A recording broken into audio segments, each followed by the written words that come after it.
दिल्लीतील जंतर मंतर येथे विद्यार्थ्यांच्या आंदोलनादरम्यान झालेल्या पोलीस कारवाईच्या निषेधार्थ डॉ. बाबासाहेब आंबेडकर विधी मंच सोलापूर यांच्या वतीने जाहीर निषेध मोर्चाचे आयोजन करण्यात आले। या मोर्चामध्ये संविधानप्रेमी नागरिक, विद्यार्थी, सामाजिक कार्यकर्ते आणि विविध संघटनांचे पदाधिकारी मोठ्या संख्येने उपस्थित होते। आंदोलनकर्त्यांनी विद्यार्थ्यांवर झालेल्या कथित लाठीमार आणि अटकेचा तीव्र निषेध व्यक्त करत लोकशाही मार्गाने आंदोलन करणाऱ्या विद्यार्थ्यांचा आवाज दडपण्याचा प्रयत्न होत असल्याचा आरोप केला। केंद्र सरकार आणि दिल्ली पोलीस प्रशासनाविरोधात घोषणाबाजी करत विद्यार्थ्यांच्या न्याय्य मागण्यांना तातडीने न्याय देण्याची मागणी करण्यात आली।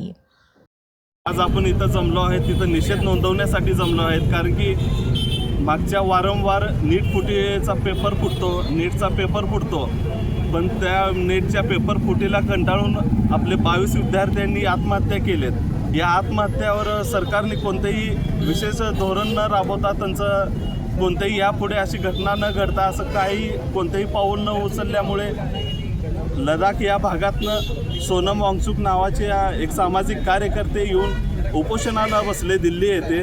परंतु सरकार एवढे निर्दयी आहे, एवढे त्यांना याची जाणीव नाही, कारण की शिक्षणाचा अभाव असल्यामुळे बहुतेक त्यांना जाणीव नसणार आहे। पण पुढे जाऊन त्यांच्याकडे उपोषणाचाही परिणाम होत नसल्यामुळे तुमच्याकडे मागणी काय आता? आमची मागणी जो नीट फुटीचा पेपर आहे याला जबाबदार शिक्षण मंत्री आहेत, गृहमंत्री आहेत आणि त्यांना पाठीशी घालणारे पंतप्रधान आहेत, यांनी राजीनामा द्यावा व अमानुष जो विद्यार्थ्यांवर लाठी हल्ला झाला आहे याबद्दल सर्वांना जे पोलीस जबाबदार आहेत किंवा त्यांना आदेश देणारे जो कोणी व्यक्ती जबाबदार आहे त्यांच्यावर कठोर कायदेशीर कारवाई करावी व त्यांना सुप्रीम कोर्टाने काल सुनावणीच्या वेळेस ते असं सांगितलं आहे CJIने की आम्हाला वेळ नाही व्हिडिओ बघण्यामध्ये त्या विद्यार्थ्यांना मारण्यासाठी। हे आपल्या देशाचे 3 मोस्टली पिलर आहेत, ती इंडिपेंडंट त्यांची हे आहे।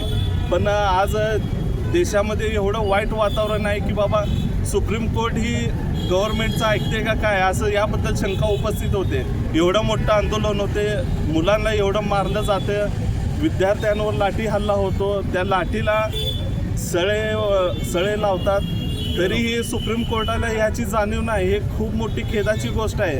आता सुप्रीम कोर्ट हे सर्वोच्च आहे आपल्या भारतामधील, पण सुप्रीम कोर्ट पण जर ऐकत नसेल विद्यार्थी तर कोण ऐकणार? त्यांना पाठिंबा म्हणून अख्ख्या देशातून त्यांना तिकडं जात आहेत, म्हणजे आणि समाजातून हा उठाव होत आहे। जी पेपर लीक प्रकरण आहे हे प्रकरण एवढं सोपं किंवा साधं नाही। ह्याच्या पाठीमागे निश्चितच वरिष्ठाचा किंवा सरकारमध्ये काहीतरी मोठ्या घटकाचा हात असल्याशिवाय असं होणं शक्य नाही। याच्यासाठी वकील वर्ग हा एक समाजाचा एक भाग आहे।